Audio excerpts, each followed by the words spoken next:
মাগো আজ পড়লে না, একদিন পড়ার ইচ্ছে থাকলেও আর সুযোগ পাবে না, কারণ এটা তোমার ইচ্ছার বস্তু নয়। টিকলে সারা জীবন, না টিকলে দুদিনও নয়। সেই দিন বুকটা ফাটবে, কেন যেদিন সময় ছিল সেদিন পড়লাম না। তো জানতে হবে বাবা, মা মায়াবতী কেমন, মায়াবতী মায়ের জীবনটা কেমন। এ জগতে যারা মায়ের ভক্ত, কালী মায়ের ভক্ত, যারা শিবের ভক্ত, তাদের পার আছে বাবা। যারা একবার আমার গৌর গোবিন্দকে ভালোবেসে ফেলে, জগতে তাদের কষ্টের কোনো সীমা থাকে না। ভগবান সোনার মধ্যে যেমন খাদ থাকলে তাকে আগুনে পুড়িয়ে পুড়িয়ে খাঁটি করা, ভক্তের মধ্যেও যদি গোবিন্দ খাদ দেখতে পায়, তাকে পুড়িয়ে পুড়িয়ে পরীক্ষার আগুনের তাপ দিয়ে দিয়ে ভগবান তাকেও খাঁটি করে নেয়। মায়াবতী মা ছোটবেলায় বাবা মা হারা, বাবা মা নেই, মারা গেল। এ জগতে যার বাবা মা নেই, তার পুরো পৃথিবীটাই শূন্য, অন্ধকার। ছোটবেলায় বাবা মা হারা মায়াবতী মা প্রতিদিন যে রাধা মাধবকে সেবা দিত, তাকে বুকে জড়িয়ে ধরে বাঁচে। খিদে পেলে পাশের কোনো মাকে গিয়ে বলে একটু খেতে দেবে মা, ও মা খুব খিদে পেয়েছে। এই অপয়া অলক্ষণে, জন্ম নিতে না নিতে, কিছু বছর যেতে না যেতে বাবা মাকে খেলি, এখন আমার ঘরে এসেছিস কাকে খাবি বলে, দূর হয়ে যা। এগো মা, এমন একটা পরিস্থিতিতে কি বেঁচে থাকা সম্ভব? ওই রাধা মাধবকে বুকে জড়িয়ে ধরে বলে, মাধব জানি না কি ভুল করেছি, এমন জীবন তো থাকার থেকে না থাকা ভালো।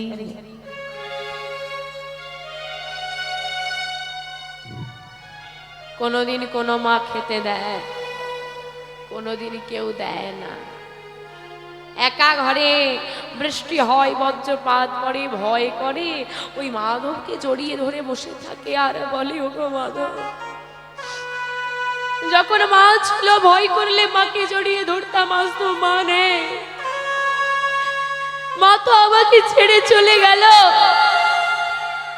মাধব তোমাকে অনেক ভরসা করে জড়িয়ে ধরেছি, তুমি যেন কোনোদিন আমাকে ছেড়ে চলে যেও না।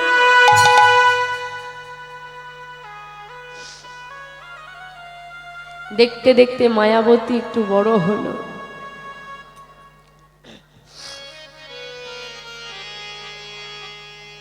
এখানে যে সমস্ত দাদু ঠাকুমারা বসে রয়েছে,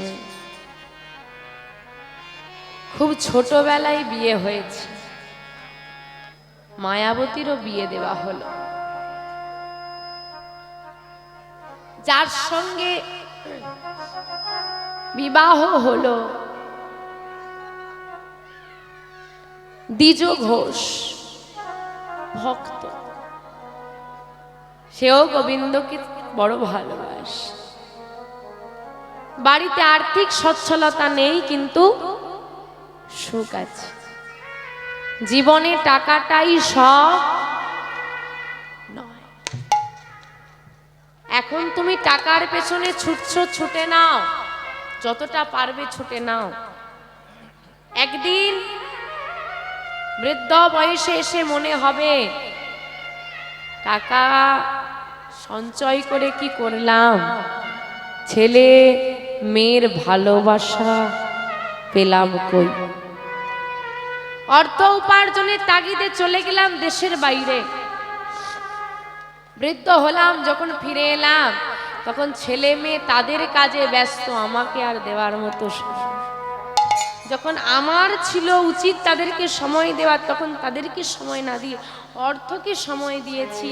ঠিক তেমনি আজকে আমারও সন্তানরা আমাকে সময় না দিয়ে অর্থকে সময় দিয়েছে।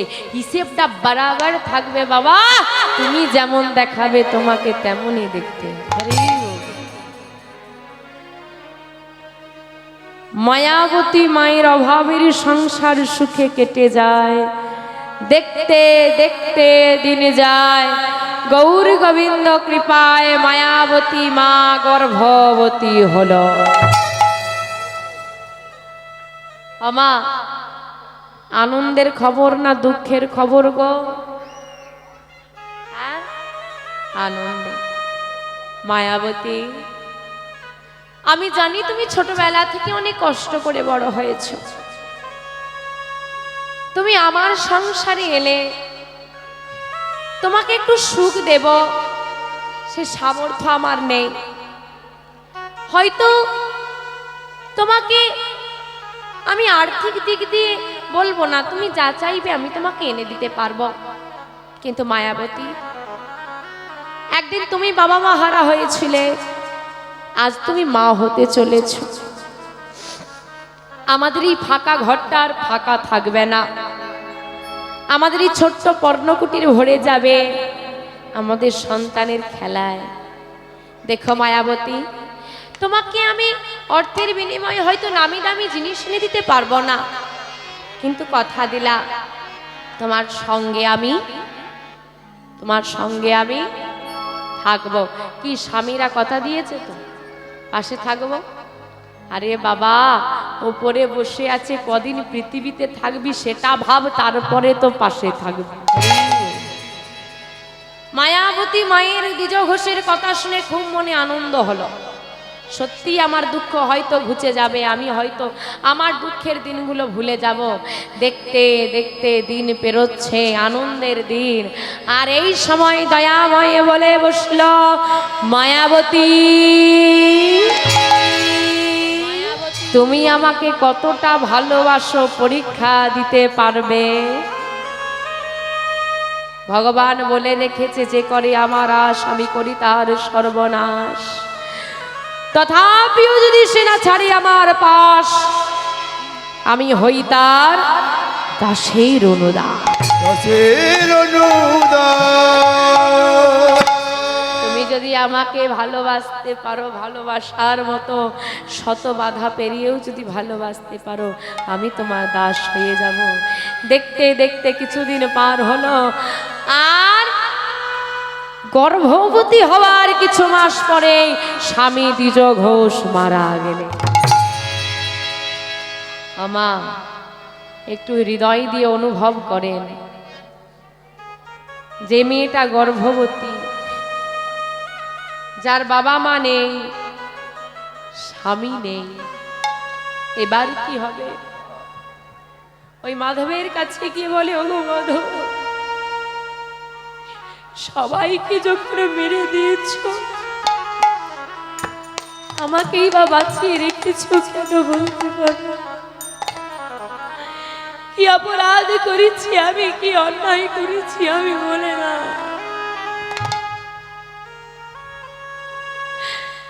কি অপরাধের এত বড় শাস্তি তুমি আমাকে দিলে? মাধব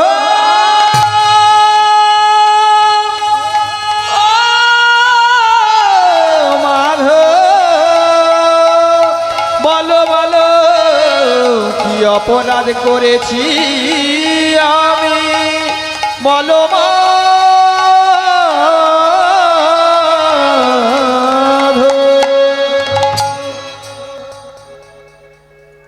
যাদের আত্মীয় পরিজন আছে, কত মানুষ তাদের আশেপাশে, আমার তো কেউ নেই।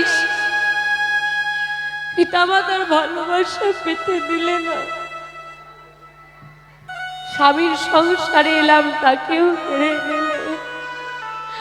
বলতে পারো তোমার কেমন মহিমা, তোমার কেমন লীলা দয়াময়, বলে দা কৃপাময়।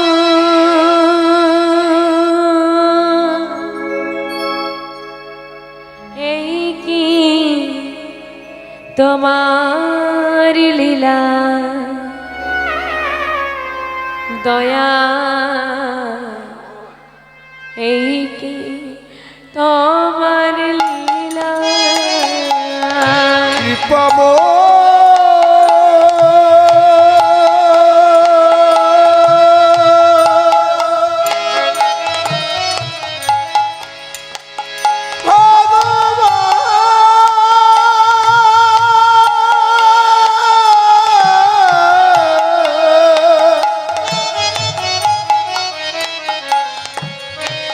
এই কি তোমার লীলা দয়া, এই কি তোমার লীলা দয়াময়।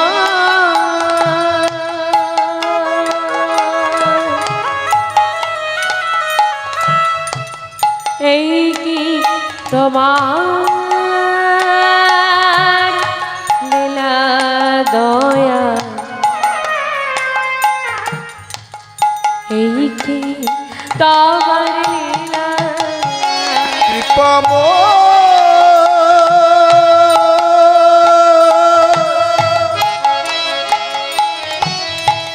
এই কি তোমার লীলা দয়া, এই কি তোমার লীলা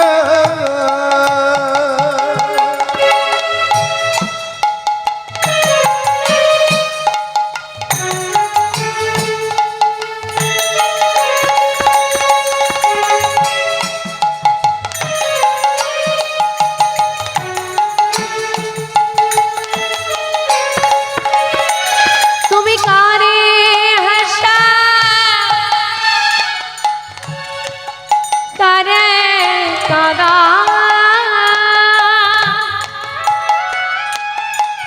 তুমি কারে হাসা, তুমি কারে কাদা, তুমি কারে হাসা কারে কাদা,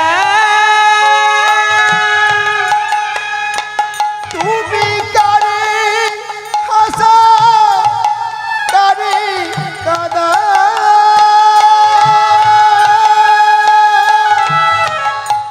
কারে করো অবহেলা, এই কি তোমার লীলা দয়াল, এই কি তোমার লীলা তাই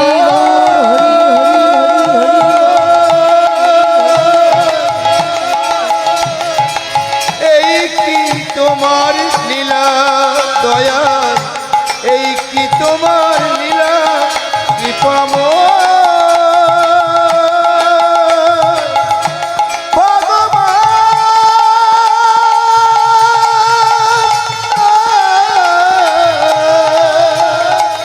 এই কি তোমার লীলা দয়াল, এই কি তোমার লীলা। হে গোবিন্দ,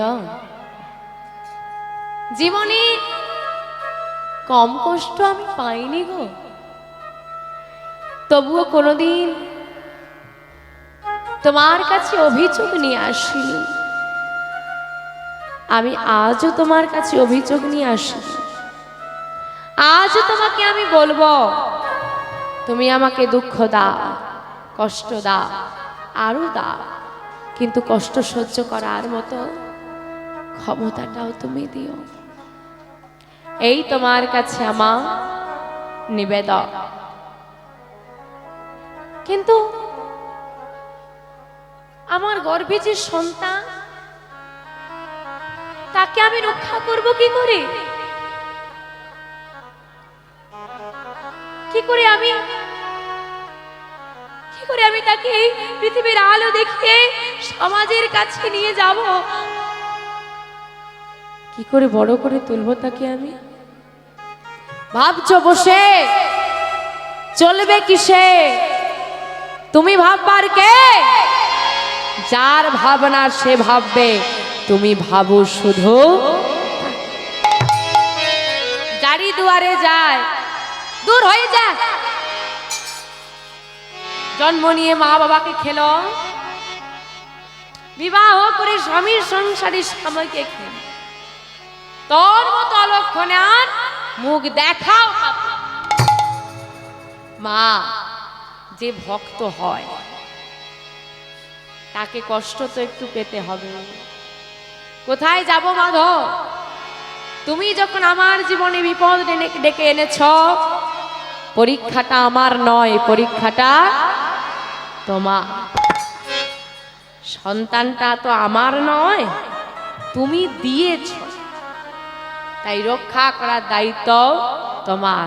এই বসলাম আমি, ওই মাধবের কাছে বসে শুরু হলো না, দিবারাত্রি শুরু হলো না। শুরু করো তালি দেয় আর নাম করে, শুনেছিস মায়াবতী নাম গাইছে, চল না একটু দেখে আসি। চল। ও আবার কি নাম গাইবে? হ্যাঁ, আচ্ছা চল না দেখেই আসি। দুজন, বাহ বেশ ভালো লাগছে তো। কাল 3 জন 4 জন, শুরু হলো ভক্ত সমাজ। বসলো নামের মেলা, শুরু হলো ভক্তদের আগমন। হ্যাঁ রে, নাম শুনতে যাবি, খালি হাতে যেতে নেই যে। কি নিয়ে যাবি? মায়াবতীর গর্ভে সন্তান আছে, চল একটু ফল নিয়ে যাই, গোবিন্দকে সেবা দেওয়াও হবে, মায়াবতীও একটু পাবে, তাই চল। শুরু হলো খাদ্য বস্তু আসা। হ্যাঁ, কিসের চিন্তা করছো? ভক্ত হয়েছে, যারা একদিন তাড়িয়ে দিত তারাই মায়াবতীর চরণে প্রণাম করছে। আমি প্রত্যেককে বলি, বাবা সৎ পথে থাকলে, গোবিন্দকে ভালোবাসলে কষ্ট তোমাকে পেতে হবে। তা বলে অসৎ পথ কোনোদিন ধরো না, সৎ পথে থাকো। মনে রাখবে, একটা তেঁতুল গাছ, একটা মিষ্টি আমের গাছ, বাচ্চারা কোন গাছটাই বেশি ঢিলি ছুটবে? মিষ্টি আমের গাছ। হ্যাঁ, সেই গাছকেই বেশি পাথর খেতে হয় যে মিষ্টি ফল প্রদান করে। এই জগতে তাকেই একটু কষ্ট পেতে হয় যে সৎ হয়। কিন্তু গোবিন্দ যেমন পরীক্ষা করে ভক্তকে, গোবিন্দ তাকে আবার রক্ষাও করে। আমা এই যে বাচ্চারা দুষ্টুমি করছে, ধরো তোমার সামনে কোনো একটা বাচ্চা দুষ্টুমি করছে, তোমার খুব বিরক্ত লাগছে, তুমি কি করবে? বসতে বলবে, চকলেট দিয়ে ভোলাবে, চুপ করাবে, এর থেকে বেশি কিছু করাতে পারবে? ওটা যদি তোমার নিজের বাচ্চা হয় কি করবে? খুব দুষ্টুমি করছে, কি করবে? এই দিল দুম দুম করে দিয়ে বসিয়ে দেবে। তাকেই শাসন করা যায় যে নিজের হয়। ভগবান তাকেই পরীক্ষা করে যাকে সে আপন করে নেয়। তাই হরি হরি। তুমি আমার পর হলে তোমাকে শাসন করতে পারবো? তুমি আমার আপন হলে তোমাকে যে ভালোবাসে সেই শাসন করে। গোবিন্দও যদি তোমাকে পরীক্ষা করে থাকে, ভেবে নাও আমি অনেক সৌভাগ্য, কারণ গোবিন্দ যদি কাউকে পরীক্ষা করা শুরু করে, তুমি তাকে ভুলে গেলেও সে তোমাকে কোনোদিন ভুলবে না। ধীরে ধীরে মায়াবতীর গর্ভে বেড়ে উঠছে বিহারী। দেখতে দেখতে দেখতে দেখতে 10 মাস 10 দিন পূরণ হয়েছে। আর যেই না পূরণ হয়েছে কি হলো গো, আজ শুভ দিনে এত বড় ভক্তের আবির্ভাব ঘটছে, একটু আনন্দ নেই, একটু উলুধ্বনি নেই? হ্যাঁ, হবে না? আজ শুভ দিনে শুভক্ষণে জন্ম লভিল, শুভ দিনে শুভক্ষণে জন্ম লভিল, শুভ দিনে শুভক্ষণে জন্ম লইল, আজ শুভ দিনে শুভক্ষণে জন্ম লভিল, আজ মায়াবতী মায়ের কোলে সন্তান আসিল, মায়াবতী মায়ের কোলে সন্তান আসিল, মায়াবতী মায়ের কোলে সন্তান আসিল, মায়াবতী মায়ের কোলে সন্তান আসিল, নানা আনন্দ আর ধরে না, দয়া ধরে না, আনন্দ আর ধরে না, দয়া ধরে না, ঘরে ঘরে উলুধ্বনি আনন্দ আর ধরে না, ঘরে উলুধ্বনি দয়া ধরে না, ওই না ঘরে ঘরে শঙ্খধ্বনি আনন্দ আর ধরে না, শঙ্খধ্বনি আনন্দ ধরে, ওই না ঘরে ঘরে হরিধ্বনি নিতাই গৌর হরি হরি বল। ঘরে ঘরে উলুধ্বনি, ঘরে ঘরে শঙ্খধ্বনি, আনন্দ ধরে না।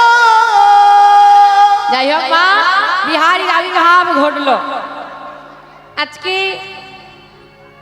যে মহতি হরিবাসরে আপনারা বসে আছেন বাবা, অনেকেই হয়তো জানেন যে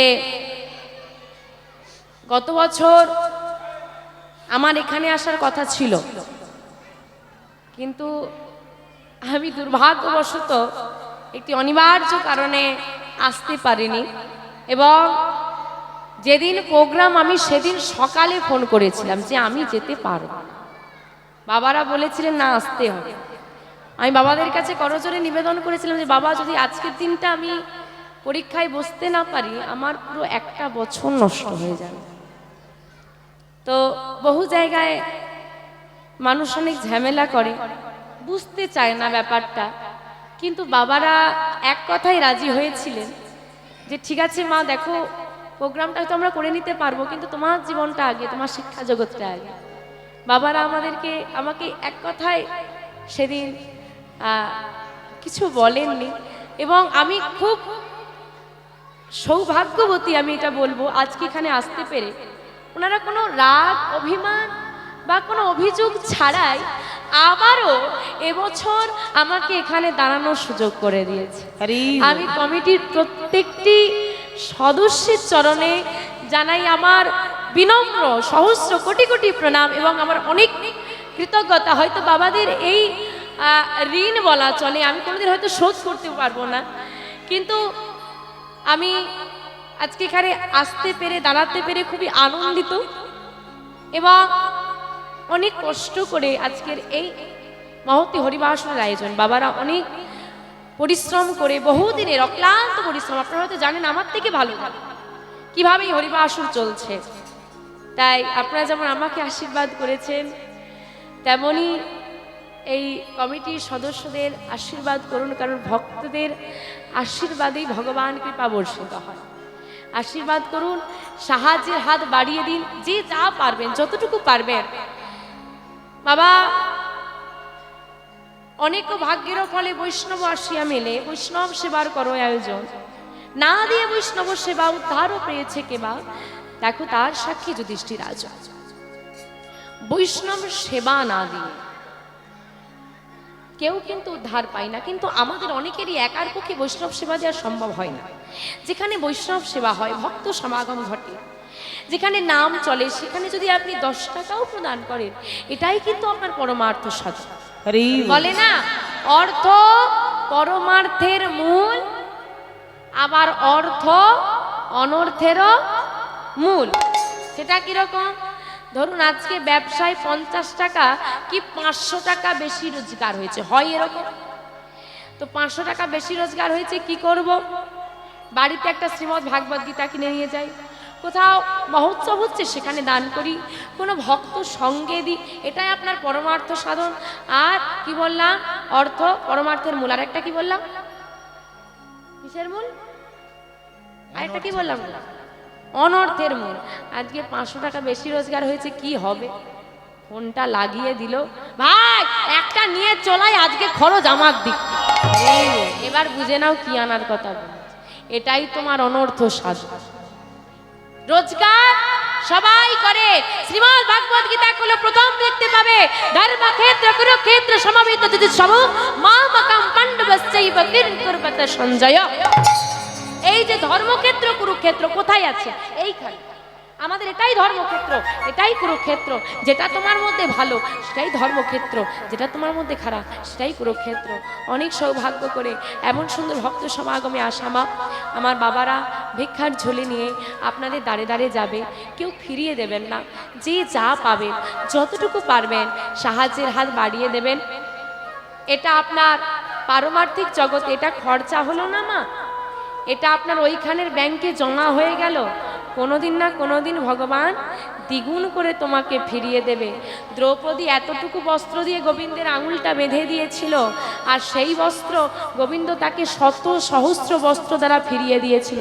ভগবান কারো জিনিস নেয় না গো, বরং ফিরিয়ে দেয়। তাই গোবিন্দ সেবায় দিতে গিয়ে কোনো ত্রুটি বোধ করবেন না।